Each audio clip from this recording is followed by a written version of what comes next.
the Titans play another football game that we have to preview because that's what we do on this podcast. We're going to get into it right now. This is the Music City Audible. Let's get to it. Welcome, everyone, to another episode of the Music City Audible Podcast presented by Broadway Sports Media in partnership with 440 Sports. I'm Justin Graver. With me, as always, Justin, Melo, and Justin. Is it still exciting to watch the Titans play football, or are you ready for the offseason already? I think everyone listening and watching this is probably ready for the offseason. As I noticed in the introduction, you said that they play a football game on Sunday. In my opinion, that's pretty loose usage of the word football. I don't know that they're going to be playing football on Sunday. They're going to be trying to, but I don't know if they'll actually be doing so. And same goes for the Carolina Panthers, their opponent in this game.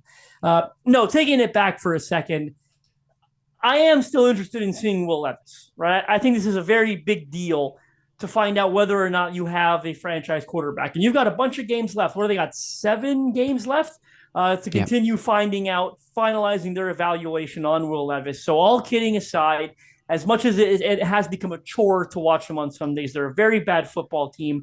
I hope we can all still find some glimmer of excitement to watch Will Levis because they're answering the biggest question that they have right now. In fact, you could argue before this season, it was the biggest question they had going into it, whether or not they had a solution at the quarterback position. So we're still finding that out. There's 7 games left. I am excited to watch Will Levis continue playing football, even if this O-line, some of the weapons make it difficult on him. There's still something to be learned here. Yeah, no doubt about it. And that's one of the things that we'll be looking for the rest of this season is how Will Levis plays. And we talked about this on the recap pod, but how the young guys play. Tyjae Spears, Peter Skoronski, and it looks like we will, in fact, get to see Jalen Duncan. Not sure how the Titans are going to handle this, but Chris Hubbard is done for the season.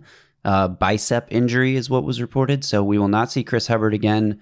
Andre Dillard, as you said on the recap pod, is likely to clear concussion protocol, although the reports were if the Titans had held a practice on Monday, he would not have participated. So we'll see if that's this week or next week. The Titans' options then become Dylan Radins. Do you keep him on the left side? Jalen Duncan, put him on the right side. That's how they ran it out during Sunday's game when Chris Hubbard got hurt with Andre Dillard out for the game. Will they keep doing that, or will they put Dylan Radins back on the right side and flip Jalen Duncan to the left side? TBD, and we'll see what they do there, but I would expect to see Radins continue to be the left tackle and Jalen Duncan the right tackle. So that's another young player, Jalen Duncan. Can he be a starter? Can you pencil him in for that role going into next season? It would be great if you could, because that's one less position the Titans will have to fill in the offseason. Well, I think you hit the nail on the head. I do think even though that Duncan was primarily a left tackle at Maryland, I think they'll stick with what they've gone with recently, and that's Radins at left tackle and Duncan at right tackle. I don't think they're going to ask both of those guys to switch positions now, even though Radins has played a lot of time on the right. I do imagine they'll stick with what they've had. But I am curious. There are a couple steps here, right? Number one, if Dillard clears concussion protocol, and by the way, I'm no longer as confident as I once was a few days ago when we did the recap pod, because they said he wouldn't have practiced on Monday. Perhaps this is a more serious concussion than your average NFL concussion this year, where they typically cleared protocol after a week. It sounds like he's having maybe some difficulties getting through those steps. But if he does get through those steps, I think you and I both still expect Jalen Duncan to start at right tackle. But let's not gloss over the fact that would be selecting sort of a 6th-round rookie over a guy that they paid $30 million to in the offseason, or they committed, quote-unquote, $30 million to just a couple of months ago. So I just don't want to gloss over that step, because there's still a decision there to be made if Andre Dillard is healthy. And I'd be very disappointed if they went with him. I think everyone in the fan base would be disappointed if they go with him. And I don't think they're going to go with him, but there's still there's a step there, right? There's a decision that has to be made, and I'm curious to see whether or not they make the right decision, and that would be finding out whether or not Jalen Duncan can be a long-term solution for you. I mean, you're 3-7. We've talked about this. You're in evaluation mode. I'm also curious, and this is the hardcore in me, but I am curious to see who gets elevated onto the 53-man roster. assuming Hubbard is going on IR, and all reports from ESPN are that his season's over. So I do think he'll be placed on IR sometime this week. Maybe even by the time you're listening to this, he'll already be on IR. But they've got 3 offensive linemen on the practice squad, right? One of them is the intriguing UDFA tackle, John Njoku, out of Boise State, that had a lot of hype sort of throughout the early part of camp. And then, he got injured, was never able to recover. He's on the practice squad. He's healthy. Point is, he couldn't compete for a roster spot in August due to that injury. But is it time to elevate him to the active roster? I think that would be intriguing. I'd like to see him at some point, based on the hype he had and the praise he received from Mike Vrabel. I think the likelier option is probably elevating Andrew Rupcich to the 53-man roster. He's been a practice squad call-up in recent weeks. He played a lot of guard against Tampa Bay a couple weeks ago, but he did play some tackle in the preseason, so it wouldn't shock me if they say, let's elevate the guy we're most familiar with. He's kind of a guard tackle crossover. They've also got Latavius Simmons on the practice squad, a guy they only added a couple of weeks ago. A veteran. He's been around a little bit, so they know whether or not he can play. So I do think if Hubbard goes on IR, though, that they will have to put one of those 3 guys on the roster. They've got Calvin Throckmorton on the roster currently, but he's a guard, an interior player. He was inactive last week. They're probably still getting him up to speed, I would assume, although I imagine they're picking his brain. He came over from Carolina, the opponent this weekend. So even with him, if you're planning to have him active, I still think you'd need to elevate someone onto the 53 with the roster spot that will be created due to Chris Hubbard's absence. So I'm curious to see how they handle that as well. Yeah, me too. And we'll see what they do here. We'll follow those reports this week. Check it out. We'll be tweeting about it because we won't have another podcast between now and then. Let's get into this game with the Panthers here, Justin. The Panthers are struggling. They are 1-9. They currently hold the first overall pick, but that pick goes to Chicago because they traded up to draft Bryce Young over CJ Stroud, which looks like a mistake right now, 10 games into their respective careers. But the Titans get to play this game at Nissan Stadium. And I just want to point something out for everyone. If you follow me on Twitter, you may have seen me tweet this already. That this is a wild stat. The Titans are undefeated at Nissan Stadium this season. They've only won 3 games. They've only played 3 games at Nissan Stadium in the first 11 weeks of the season, and they won all 3 of those games. They have averaged 27.3 points per game scored at Nissan Stadium. That's crazy. On the flip side, the Titans are winless away from Nissan Stadium. And I'm saying away and at Nissan Stadium as opposed to home and away because the London game technically counted as a home game for the Titans. They were not at Nissan Stadium for that game, so that's definitely not a home game across the pond. No. The Titans, away from Nissan Stadium, winless as I just said, their offense is averaging 12.7 points per game. That is a 15-point per game disparity between being on the road and being at Nissan Stadium. Now, it's a small sample size of games at Nissan, right? They've only played 3. But again, they haven't scored less than 27 points in any of those games at Nissan. On the flip side, they haven't scored more than 16 points in any of the games that are not at Nissan Stadium. So, 5 of their last 7 games are at Nissan Stadium. Have we been underrating this Titans team all season because they're just so bad on the road that we haven't got to see how good they could be if they hadn't played so many away games to start the year?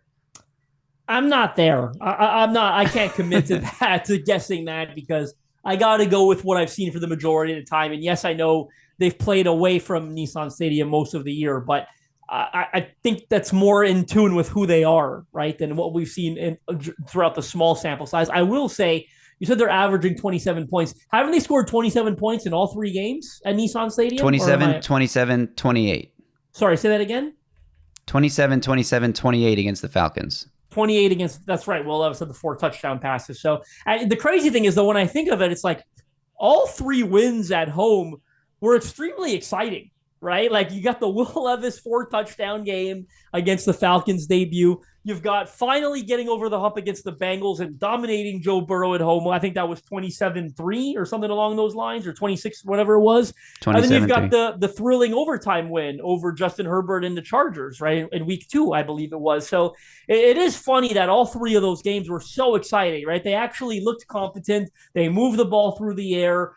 They were a well-balanced offense. A very good point you bring up, because I'm not going to lie to you. I didn't realize that was the case, that they were undefeated at Nissan Stadium. They were 3-0. And again, all 3 wins were exciting. In fact, they were like the anti-Titans that we've seen on the road. Boring, ineffective, can't score, can't protect the quarterback, can't move the ball on the ground or through the air. Like, it has really been a night and day difference. So you might be onto something here. I haven't seen it really mentioned many. Everyone's talking about the road struggles, but I haven't seen much praise for how well they've been at Nissan Stadium. So that's definitely exciting. And I'm curious to see how they play. I mean, I believe it or not, I do think they're the better team going into this game. Not because I think they're great.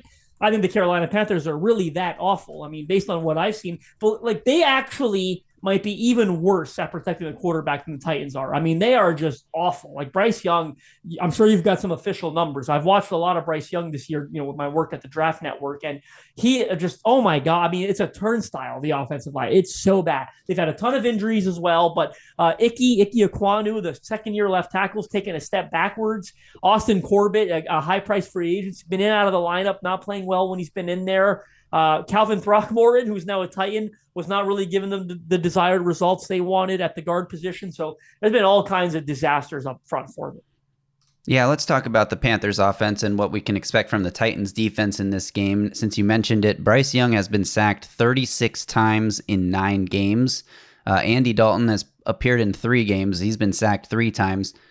The highest rated passer on the Panthers team is punter Johnny Hecker, who's 1 for 1 for 7 yards on the season.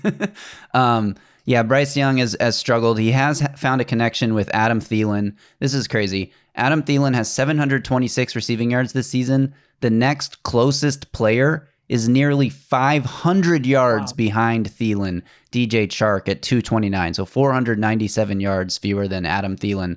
That's pretty crazy. But overall, this Panthers offense, they are averaging the second fewest total yards per game, the 5th fewest passing yards per game, the 4th fewest rushing yards per game, and the 4th fewest points scored per game. They have 13 giveaways this season against only 7 takeaways, so a -6 turnover differential.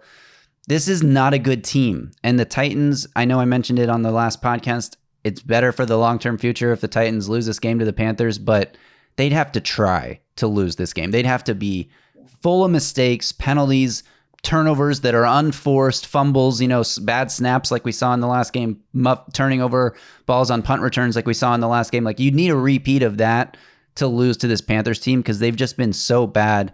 Even the Titans' struggling defense should be able to contain this very lackluster Panthers offense who can't run the ball and can't pass the ball, can't pass protect, and turn it over a lot. So I don't know what to expect. I would expect a low-scoring game in this one because I still don't have much faith in the Titans' offense. But if we see the Nissan Stadium Titans come out and play well on offense, it wouldn't be shocking.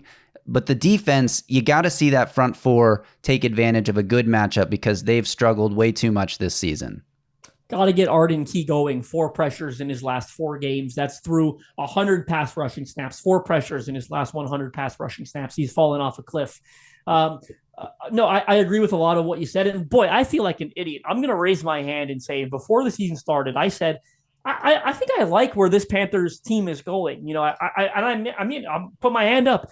Bryce Young was my quarterback 1. I was a little apprehensive about the size. There's no denying it. I was very high on CJ Stroud, but I was also very high on Bryce Young. I love both of them. I understood Carolina's decision to go with Bryce Young, number 1 overall. I thought they hired a good coaching staff, an offensive coaching staff. I mean, they hired Frank Reich to be the head coach, Thomas Brown, ascending coach from the Rams, to be the offensive coordinator. They filled out a pretty impressive offensive staff. I think Deuce Staley's on the staff. Antoine Randall L is on staff. There's a coaching veteran on staff now. It escapes me too who it is, but a former head coach that's got 30, 40 years coaching experience, is like a senior offensive assistant.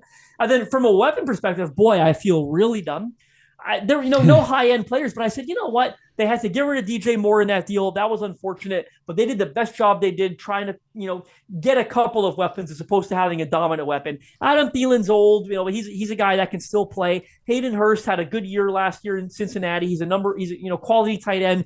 DJ Chark. I like Jonathan Mingo in the draft. They signed Miles Sanders. Like, they really made an effort right, to surround him with weapons, even if it was all sort of average weapons, but at least there are a lot of them, right? Hopefully someone emerges, and it just hasn't been that way, right? Frank Reich's offense is not working. Bryce Young is really, really struggling. I do think the size perspective has come into play. The O-line's terrible. All kinds of things are just not working. It's a disaster.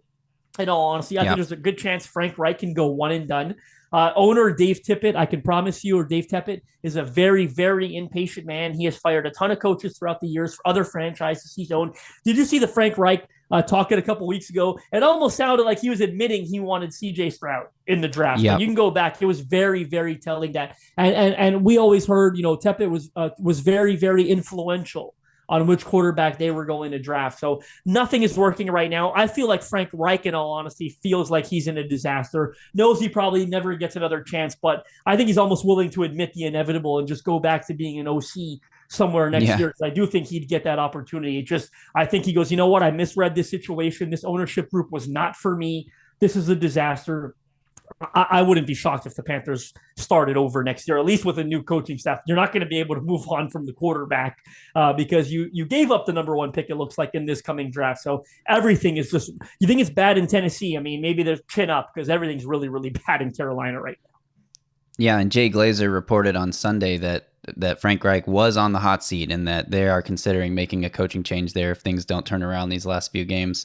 Let's flip over and talk about the Titans offense against this Panthers defense, because while the Panthers offense has been terrible, their defense has been above league average by a long shot. They are actually allowing the 6th fewest total yards per game, the 6th fewest passing yards per game, but they're allowing the 9th most rushing yards per game, and somehow, despite allowing the 6th fewest total yards per game, they are allowing the 2nd most total points per game.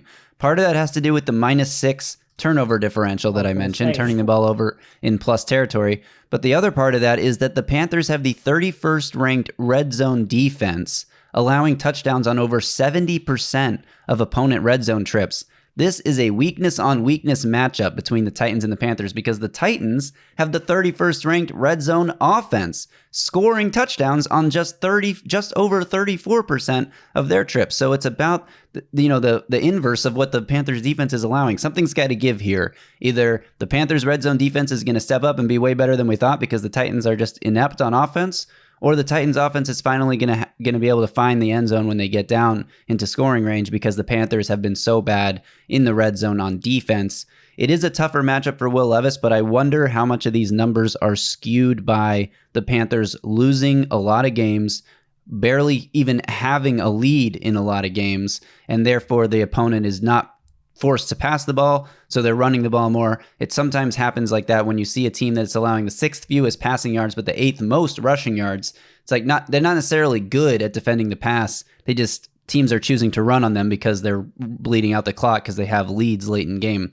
I think we could see something like that here. It's a good chance to get Derrick Henry going. He's been struggling the last few weeks in productivity.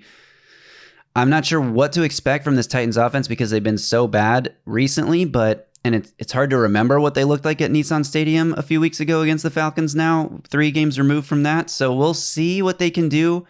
I do expect the Titans to be able to win this game and possibly even change the direction of their season. As I mentioned, 5 of their last 7 games at Nissan. But at this point, it's like, what are you even going to get out of that? Let's say you win every home game and lose every road game for the rest of the year. You finish 8-9. That doesn't help. You're not getting in the playoffs at 8-9, most likely. And it doesn't help your draft. You're missing out on the top 2 tackles, and you're missing out on Marvin Harrison Jr. and the chance to trade back and all the things that could come with a high draft pick. So it's going to be interesting to evaluate this team down the stretch, but I do think the Titans offense has a good chance to continue their 27 points per game average at Nissan Stadium, with the Panthers currently allowing 27.5 points per game on the season. Like, that's right in line with what the Titans are scoring at Nissan. So we'll see what happens, I guess.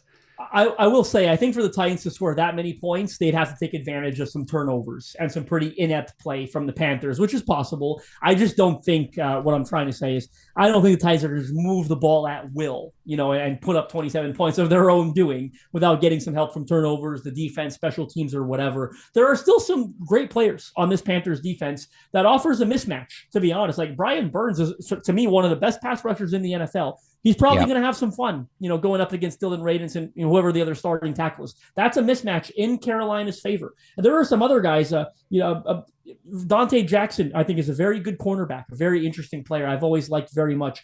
Xavier Woods, Von Bell, they've got some veteran safety. CJ Henderson, hasn't quite found his way. But there are some guys on this defense. Derek Brown on the interior of the defensive line certainly could be a mismatch for, like, say, a struggling Aaron Brewer, who hasn't been great in recent weeks. Now, there is also a lot of talent on IR. And I think that's why this is not the same Carolina defense. Even in recent years, when they haven't been a very good team, it's been a good defense. Guys on IR, Jeremy Chin, outstanding safety, in my opinion. Shaq Thompson, very, very good linebacker, currently on IR. They signed Justin Houston, veteran pass rusher who's still effective, to try to find a running mate for Brian Burns this season. And Johnson is on IR. Justin Houston is on IR as well. So there's no running mate for Brian Burns. That's a huge weakness on this team. In fact, I believe they're starting a rookie, DJ Johnson, out of Oregon, who I want to say, I'm going to be honest, I thought was a huge reach. I think they took him in the 3rd round. I was stunned on draft weekend. I thought he was like a 5th round pick. And the reason I remember it so well is because the Titans had a pre-draft meeting with him, and they showed a lot of interest in him throughout the process. But he was very clearly on tape like a developmental day 3 pass rusher. They took him in like round 3, and now he's like starting opposite Brian Burns. So that's what happens to bad football teams. That's why the Titans are starting a 6th round rookie at tackle and a rookie quarterback, right? Bad football teams typically go through more players and are forced to rely on younger players. So I do like the Titans offense in this game overall, but I'm not personally expecting a 30-point output. Let's not get crazy. It's not a team that scores 30 points, so I'm not going there. One guy you didn't mention is J.C. Horn, who's not on IR anymore, but hasn't Constantly also not hurt, been though, playing. Seems like. Yeah.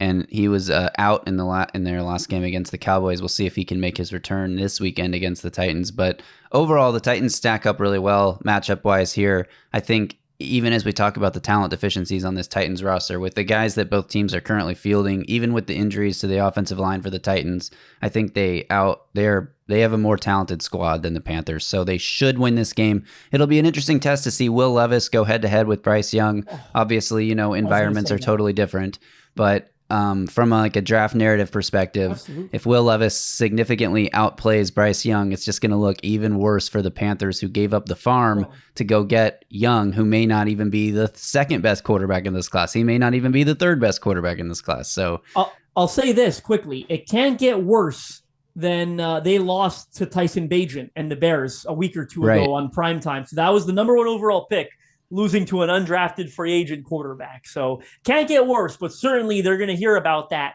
if they lose to Will Levis on Sunday, another rookie quarterback. And I mean, I doubt they ever strongly considered taking Levis number 1 overall. I mean, maybe they did, but the fact that he slid all the way to 33 insinuates that probably didn't. But I do think there's some narrative there, because remember, there was once upon a time where he was apparently in the running to be a 1st round pick, but even to be the number 1 overall pick of the Panthers. They got Josh McCown on the coaching staff as well, by the way. That's another name I just remembered. Right. I thought he really liked Will Levis throughout the process from what I had heard. So, certainly that's a storyline I'll be following, and that's exciting to me. Will Levis against Bryce Young, probably more exciting for Titans fans the way things are going right now in Carolina, but it'll certainly be worth monitoring. Yeah, no doubt. All right, Justin, time for our game predictions. Is this it? The last time this season that you predict a Titans win? It probably is. I haven't looked at the remaining schedule, but I know they got Miami, they got Jacksonville again, they got Houston twice, the way CJ's playing. So it probably is the last time I'm predicting a Titans win, in all honesty, but I'm going to stick to it. I'm going to go Titans 19, Panthers 10. Real barn burner, real real can't miss football on your screen on Sunday. Titans 19, Panthers 10. I will say, so you named all of the Titans' remaining opponents except for the Seahawks, which is, going to be a tough game, but it is at home, so where the Titans apparently play way better. I think, the last few games on the road for Will Levis and this offense, we saw how difficult it was for them to even just get the play call in on time on this last game on Sunday, the false start penalties, all these things that playing on the road accentuates. I think we could see this team benefit from those experiences, especially since there's so many young guys. Even like a Dylan Radins may not be the youngest guy experience-wise. He's not very experienced. He hasn't started very many games in his career. I think all those experiences on the road the last few weeks are going to help this team. I think this Titans offense is going to look good on Sunday, and maybe the defense won't, but I'm going to go 27-20 Titans win. And I do think it'll be the last time I predict a Titans win this year. But knowing this team, they're going to do something stupid and beat a team that they shouldn't, like the Dolphins on Monday Night Football. Or we'll see if that game gets flexed out on Monday Night Football. But yeah, I think that this is the way the season is heading. They're going to win one or two more games, and that's going to start on Sunday. So not necessarily the best for the future of the team in the draft position, but it will be a fun Sunday. I think Will Levis gets back on track and sort of has a big day this week that we're all excited to talk about on Monday morning. All right, Justin, anything else before we get out of here? No, that does it. I hope everyone listening to this again, appreciate you watching. I know you're going to throw that in at the end there. I'm excited to watch Will Levis on Sunday. I'll leave it at that. Still very, very excited to find out if this guy is the future quarterback. I spent a lot of time watching Caleb Williams and Drake May tape yesterday. A lot of it. Boy, those two quarterbacks are outstanding quarterback prospects. So Titans are still figuring this thing out. Nothing set in stone yet. So very important to watch Will Levis on Sunday. I'm very excited about it. Yes, me too. All right, everyone. Have a great Thanksgiving holiday if you celebrate. Enjoy your turkey. If you don't eat turkey on Thanksgiving, enjoy whatever weird non-traditional meal you have. Turkey's the way to go. 100%. 100%. And we will be back early next week to recap this game. So that does it. Follow Justin on Twitter at JustinM_NFL. Follow me at Titans Film Room. Again, thanks to everyone for listening, but even more thanks to those who are watching. Make sure you're subscribed to the YouTube channel, the Music City Audible Podcast. We'll see y'all next time. Until then, y'all stay safe out there and tighten up.